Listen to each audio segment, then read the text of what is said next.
Hey everyone, welcome back to another episode. Today we have Bryan Casella joining us from South Florida. Bryan, do you want to give everybody a quick introduction to yourself since you have a huge history and I can't explain it all myself? Yeah, man. Hunter, thanks for having me on, man. Yeah, I've been in the real estate industry for 13 years. I run Team BC, my nationwide real estate team. Most people know me as BC. My original YouTube and social platforms are really big. I think I'm one of the more OG original creators that started, since I really started in 2013, and it exploded. I was just sharing my prospecting and day to day. It caught a lot of momentum. I started building my team. We went nationwide back in 2020, right after the shutdowns happened. And I moved from Los Angeles to Miami. And it's been crazy, man. I'm sure we'll talk about it, but it's amazing to me what I've been able to do with just building a traditional real estate business, but also using social media simultaneously. It was really, really interesting. And I think I'm probably one of the more original people that did that and had a lot of success with it. Yeah, if I looked you up beforehand and you can go back and you're on YouTube years and years ago. So you definitely are like one of the more OG content creators when it comes to real estate. So like taking a step back before that, what were you doing before you got into real estate and what made you want to get into it? Yeah, I was actually a professional athlete before I got into real estate. I played basketball in college, got a full scholarship. Then from there, I went to play overseas for a couple of years in Europe. And then because of injuries, I had to stop playing at a young age. Like, I don't know, how old are you, Hunter? You look really young. I'm 28. So Okay, so I stopped at 20, 25, 26 because of injuries. Then I stayed with some of my family in South America for about a year and a half. And then I knew, hey, when I come back to the States, I gotta start the next chapter. And I knew I wasn't going to get a traditional 9 to 5. So that's when I started looking at something that I could do business wise, entrepreneurial wise. I happened to get in contact with one of my original basketball coaches who was a real estate broker. And I set up a meeting with him. And, I met with him. And basically after that meeting, I knew, okay, what I bring as an individual and what this opportunity is in real estate, it makes sense. And I Mhm. knew when I got in, although that world was brand new to me and I had never done sales or any of that, I knew I could excel at it because of my work ethic. And that's kind of, the rest is history after that. So I think at age 28 is when I officially got licensed around then. And I've been in the business for over 13 years now. So it's been a while. Yeah, very cool. So when you first started that first year, maybe 2 years, were you having success in the business or did it take a little bit to actually get going? Yeah, I had my lulls here and there, dude, but I took massive action, man. I took the same work ethic I had as a basketball player and I applied it to real estate. So as an example, my commitment every day was to make 50 contacts every day. So whether it was going door to door or making cold calls, I was talking to 50 new people every single day. I got my first listing within 2 weeks. The end of my first year, I sold 13 houses. And then my second year, I sold 29. So there Very, was a lot of, trials and tribulations in between, but that massive action, and I'm talking like 6, 7 days a week, bro, just grinding, I really accelerated that learning curve and I started seeing results. Maybe if you break it down per hour, I wasn't making that much because my skills weren't there, but I just took so much action that the law of averages just worked in my favor. So I did relatively well. I did 13 deals. I was about 100 and I think it was 113, 120,000 in gross commissions. And then I doubled that my second year with the 29 transactions. So pretty good, I would say. yeah. I mean, that's top 1% of realtors, especially for first year. Like nobody usually does that well their first year as a realtor. So Yeah. that is Right. really good. When did you start social media then? Because was social media helping with that too? Or was it just your sales that helped drive it the first couple of Yeah. years? So I started social media pretty early. I didn't take it from the position of a creator. It was more to document what I was doing and just share. I wasn't looking to go viral or become this, sensation. It just caught a lot of steam because I think around the time that I started putting stuff out in 2013 is when $1 Million Listing first kind of came out. And, YouTube was still pretty fresh back in those days. And what was being portrayed on TV in comparison to what I was putting out was so radically different. TV is showing guys showing up in suits, negotiating a phone call for a deal and making, $200,000. And here I am in a suit with the name tag saying, hey, I'm going to go bang on 100 doors right now to try to find a deal. Hey, I'm going to cold call in my dungeon for 3 hours straight.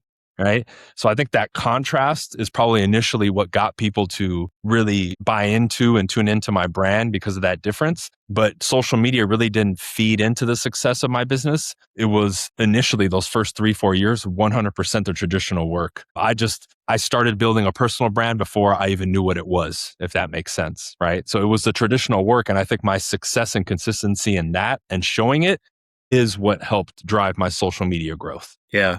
Yeah. Especially back then, there probably weren't that many people that were doing stuff like that. Now, if you go on like Instagram or stuff, you can see a lot of people cold calling, but that long ago, there really wasn't that many people showing like behind the scenes of what's Yeah, going on. So for sure.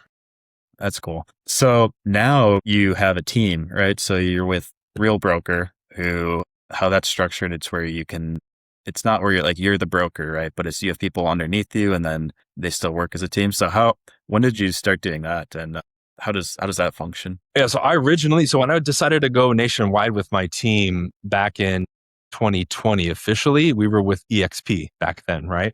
So I Quick break for a read from our sponsor. This episode is brought to you by DirectREI. Look, if you're a real estate investor, you know leads are the most important part of the business, but finding and following up with those leads is time consuming and expensive. DirectREI solves that issue. It's an AI acquisitions platform with a built-in CRM, and here's what it actually does for you. It sources the leads straight from the county property records, it skip traces and enriches your data, it writes your sequences and runs your campaigns across email, text, direct mail, and phone, where you can send tens of thousands of outbound messages per month for less than the price of dinner, all from one dashboard. It tracks every channel so you know exactly what's working and what's not. And when a deal comes together, you can send contracts and collect e-signatures right there in the platform. And here's the real kicker. You don't have to run all of that yourself. There's an AI acquisitions manager that's built in that operates the whole thing for you. It finds the leads, it launches the campaigns, it works every channel, and when somebody replies, it drafts the response back in your voice so it actually sounds like you and not a robot. It runs your entire pipeline in the background day and night and only taps you in when there's a deal that's worth your attention. You stay in control, you close the deals, it handles the busy work that's been eating your nights. There's a free plan available, so you're not risking anything to try it. Go to directrei.com, hit try free, and let us start finding you new deals today. That's directrei.com. Now back to the show. joined EXP knowing that, hey, if I join that model, which is a cloud-based model, I can expand into new areas without having to personally be licensed in those states. If I was with a traditional brokerage, I would have to get my license in all these different states to open up shop. With the cloud-based brokerage, I didn't have to do that. As long as I had one representative who was licensed in that state, boom, I can fly the Team BC flag. Makes it easier for me. In addition to that, their model is amazing. You get stock awards and stock options in the company, which I have tons of. You also can build your network, right? I have just under 400 people in my network right now in Real, and I make quite a bit of money passively and residually every month because of that, right? And those are from the people that either I've recruited to the company that have started producing in real estate, and then the people underneath them. So it's kind of like a network marketing thing that's a bonus on the side for us, right? But initially, it was the structure of the cloud-based brokerage that helped me do that. And I said, hey, I have the brokerage structured to facilitate this, but I also have this big social media brand. Because keep in mind, back then, by 2020, dude, I had 200,000 subscribers on my original YouTube channel. I had gotten over 25 to 30 million views on that channel. My Instagram back then, that original one had 70, 80,000 followers. Facebook had 5,000 friends, 50, 60,000 on the fan page. So my organic marketing was bringing in tons of coaching clients because I've been coaching too, team members. That organic machine fed this whole system. So as soon as I said, hey, we're opening up nationwide, and I put up an application, boom, I was getting DMs, applications like crazy. And what I started doing in conjunction with that was doing tours. I'm like, hey, we're going to do an East Coast tour. I'm going to New York City. I'm going to a couple cities in Jersey, then we're going to Miami, then we're going to North Carolina. And I just did that. And all I would have to do, bro, back then was I put up one story. Hey, here's the tickets for North Carolina. Boom, sold out 50 or 100 tickets like that. Right. And that's what I was doing.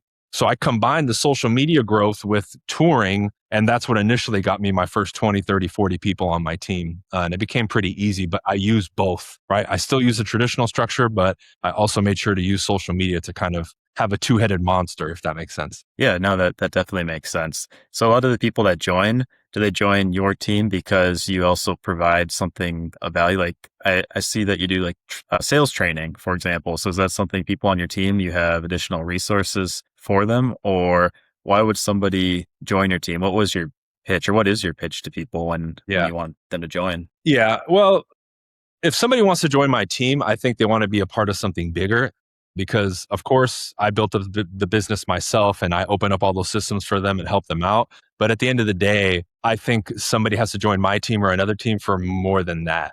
Like like if I was to like pitch it, number one, the structure that I have on my team offers people unlimited growth potential compared to a traditional team. So if you joined a traditional team, they're typically going to put you in one role.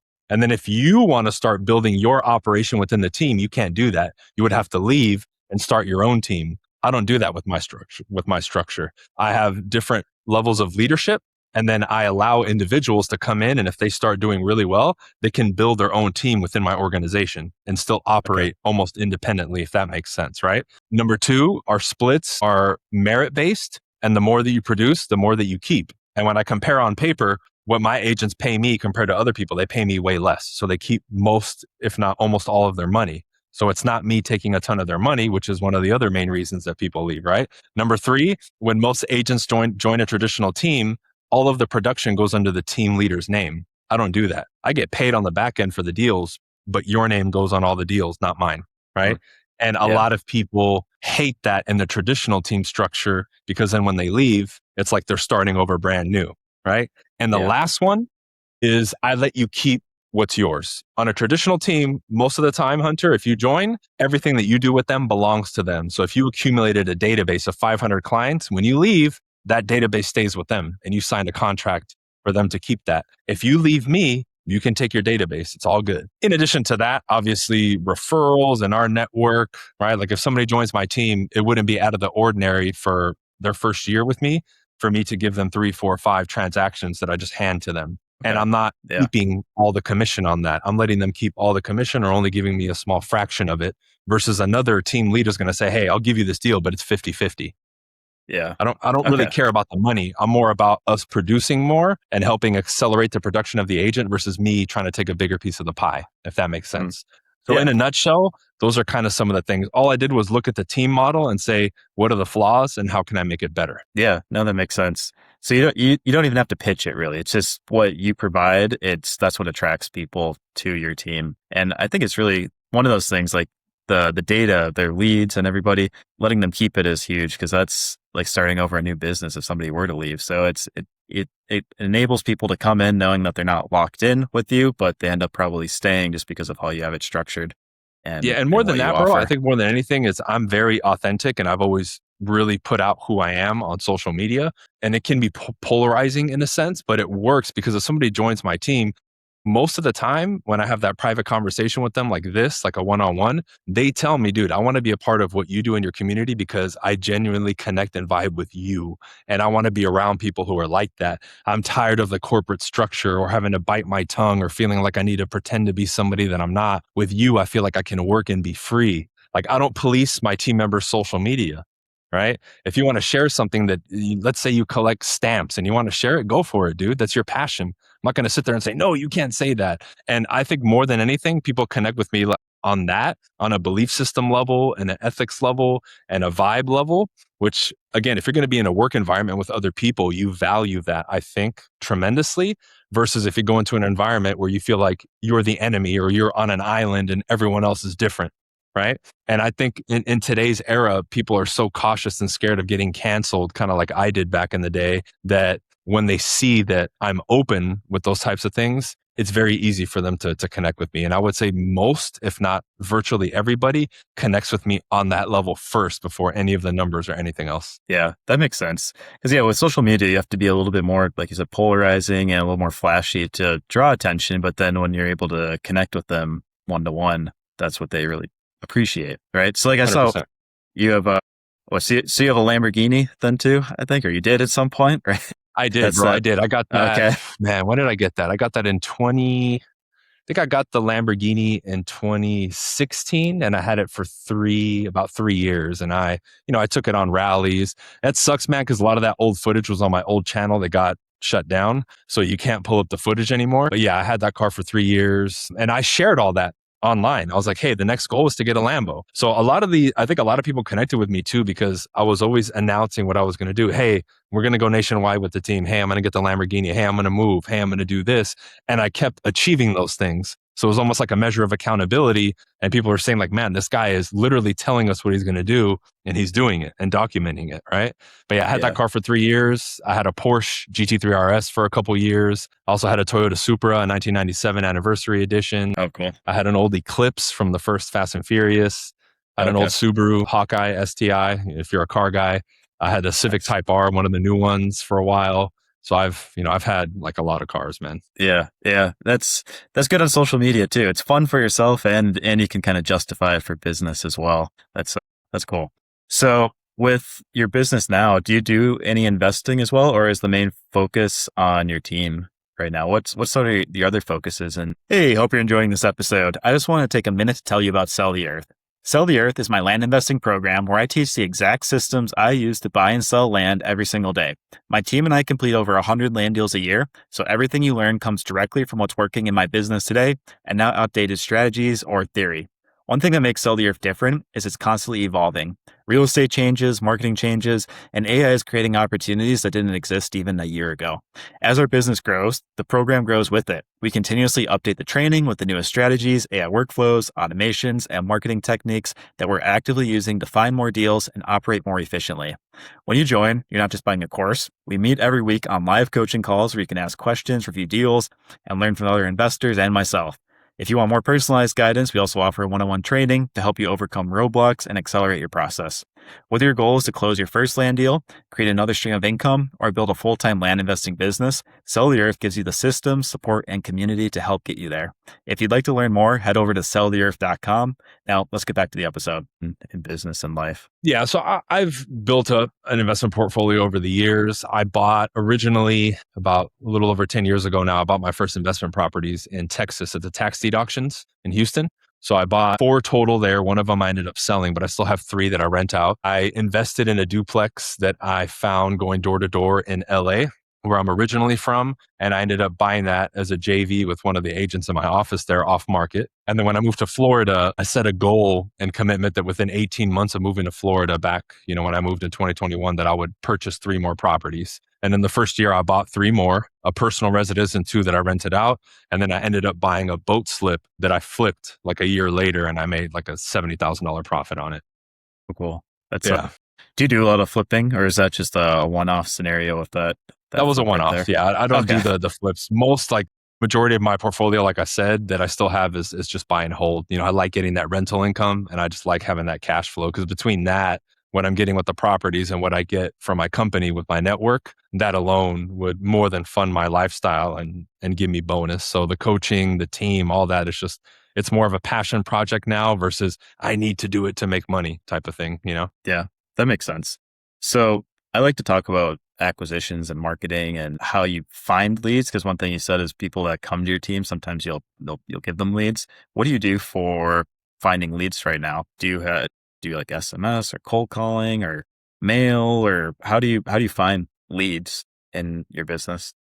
Yeah, most of what we're doing is, I would say 80-90% is traditional cold outreach, right? We're doing open houses, we're doing cold calling, we're doing door to door. And most of what we do circles around that. We do some community type events and that kind of thing. We do events for our database and our sphere of influence. We do some stuff via social media, like we'll do a pop up home seller or home buyer presentation type of thing. We might put some ad spend behind it to get, 50, 100 people in a room type of thing. But I would say most of it is cold outreach. And the other 10, 20% is from like the social media machine that we've created, where we have referrals coming in. Someone will DM me or someone in our network that they want to either buy or sell a property, or they have an investment opportunity, and we'll do it that way, right? There's other marketing avenues that we explore at the moment, but the vast majority is under what I just told you right now. It's probably like 90-95% of it. It's still Yeah. mostly organic. Okay. Yeah, that makes sense. That's the same for my business. It's like 80% comes from a couple things. And then I do a bunch of other marketing, different venues, but they're kind of just one-off sales or one-off acquisitions. So one thing I'm curious about. I buy a lot of stuff from tax sales. I haven't bought anything in Texas, but they're a redeemable deed state, right? So you have 6 months, or the buyer has 6 months when you purchase the property for them to be able to redeem that deed, right? How did that go for you? With that 6 month period, do you just hold on to the property and you can't really do anything with it, or like what's that look like? Yeah, every I know I don't know if it's every state or every county has a different redemption period. I think Houston or Texas in general is 12 months. It's not six Okay. months. Where is it 6 months? Is it there in Minnesota? It's 6 months. No, different counties in Texas. So not Okay. Houston County, I Yeah. guess. Yeah, maybe they've changed it, right? Because I haven't bought one in a while, but I know it can depend on the area, right? I think even in California, it's even longer than that. Like it's minimum 12, if not more. But yeah, Yeah. you hold on to it and you can't really do anything because I've bought more, but people had, exercised that option during the redemption period and paid it off. But the cool thing is, if people didn't know, when they get the property back in redemption period, they send you back your money plus a percentage. So the ones in Texas were sending me back that plus 25%. So I still made money on my investment. So I didn't mind, right? Where else are you going to make 25% in 6 to 12 months, right? It's pretty Yeah. cool, even if it's not a major amount. But yeah, like we couldn't really do anything with the property, but I knew and I kind of planned for that. So I'd buy it and I was getting it at such a ridiculously low price. I really didn't Hmm. care.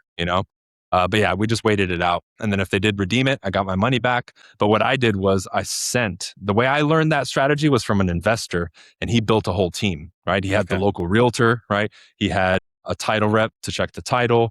He had somebody that was on boots to ground to go look at the property and get you video. So I only went there once to be boots on ground. After that, I would send his representative because he had a guy that would go bid for you too. So I would take a look Yeah. at the list that they would give to us and say, hey, okay, property A, this is your max bid, property C, and he would go bid for me, right? And I didn't win every Cool. month, but as we were getting properties, I was sending him regularly for over a year.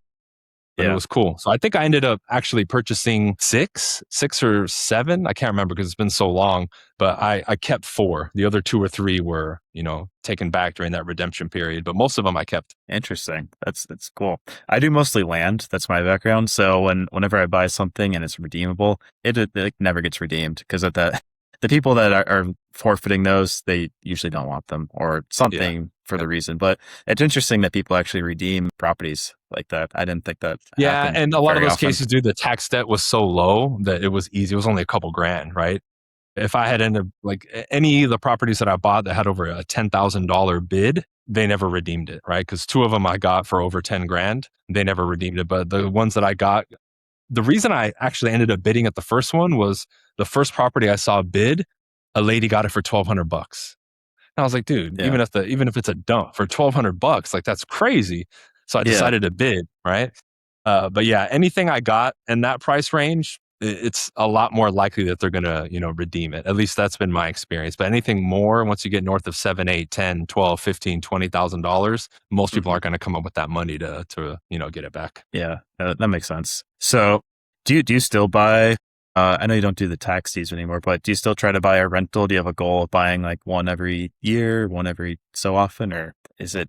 Well, I stopped recently, man, because I don't really talk about it much anymore, but I ran into a lot of issues with that whole like cancel culture stuff. And that's really what destroyed my platforms originally. That also led me to having to leave EXP. It broke apart my team. And I basically overnight lost like $1 million a year, like overnight, like that. And Yeah. it stung, right? So for now, that first 6, 12 months, I was fine because I had a lot of passive and residual income, but I'm building all that back up. And at the moment, I haven't bought any property in the last 2.5 years because I'm still kind of rebuilding stuff and I'm finally now like really building a lot of momentum. But I still have the majority of my portfolio, collecting. But I do plan potentially on getting some more. But I'm already at a place where that rental income and what I make from the company residually, that's already such a good amount. I may not buy more property. I may invest in some other stuff. We'll see. But Yeah. I'm in a good place. But I always planned ahead. I knew the potential of something like that could happen. So I wanted to already be ready for it. Just like when they shut down the world in 2020, I was ready for Hmm. that. I already had multiple income streams. So when real estate shut down, I was fine. And I know a lot of people were sweating because they were only relying on their real estate income. By then, I already set up, multiple revenue streams. Yeah. That's very smart. A lot of realtors don't do that. They just stay focused on the business and they don't have any other backup. So it's good that you did that. So with your career overall, you've done a lot of speaking too. So you've been on stage with people and spoke. What's the, with overall like your branding and business, what was the goal of speaking on stage? Is this not the same thing to build your team with growing more agents, or is that just sort of like a branding aspect? What's kind of the Yeah. goal with that? Yeah, I understand the question. Really, number one, I would say I found early on that I enjoyed speaking. So when I first got into the business, I really understood the power of being a good communicator. I immediately joined a local Toastmasters back in 2013 when I got into the business. And I said, I'm really going to work on the same thing with coaching and doing training. I took courses on neurolinguistic programming, hypnosis, behavioral psychology. I read, I don't know how many hundreds of books over the years, right? I just Yeah. obsessed about understanding human beings, the mind, how we communicate, why we communicate the way that we do, what stimulates people emotionally on the emotional tone scale, how to attract people, how to repel them. And I just became super fascinated with it, man. And when I started speaking, I noticed the impact it would have on people. So I really enjoyed it as the principal thing. But the second thing was I always had aspirations too of growing and expanding my career and my brand beyond just real estate, which is why I originally even started my podcast, Supreme Being, because it allowed me a vehicle to just speak about stuff without being confined in that box of real estate or sales, which is where I was in that box for a really long time, right? But the other part was as I expanded and I hit that crossroads in my business, growing my team, I didn't just want to be an agent who cranked and sold homes and had no life. I wanted to build a team and eventually leverage myself out of the business so I could explore other things, speaking being one of them. Before all that cancel stuff, I was doing at least one or two speaking engagements a month, being flown out to different places, getting paid to speak. And I loved it. People were getting the help that they needed. I was getting paid, another income stream, having fun, traveling to places like we talked, before we recorded. I went to Australia twice. I've done almost probably at least 35 to 40 of the states at this point. I don't know how many boards of realtors. I've spoken to car dealerships, like all kinds of different organizations and places, schools, universities, colleges. Like it's crazy. Some of them, like the colleges, I didn't get paid, obviously, right? It was more just like a favor or I wanted to do it. But I've got to see so many places and see so many different people. It's been amazing, man. So there was a lot to it, kind of like I described. I knew it would grow my brand and do all that in the process, but I always had aspirations of being more than just a realtor, really. Where should people find you then for the future? Because you're going to be growing your social media some more again and posting a lot more content. So where should people follow you and how should they reach you? Yeah, so if you see my name here, bryancasella.com is my main website, but you guys can, I think if you Google me, my Instagram, I think it's Bryan.Casella because my original account got shut down and I can't use that name. But you can find me on socials now. Just, look for the guy that cusses a lot and dresses funny and you'll find me. Awesome. Well, if you guys are looking for somebody who's great at sales, somebody who has a great real estate experience or joining a team, you know where to find them. So I appreciate you coming on, Bryan. And yeah, we'll have to do another episode and maybe we could dive deeper into sales because that will be very interesting. Yeah, man, I'm down. Let's do it. Awesome. Thank you. You got it.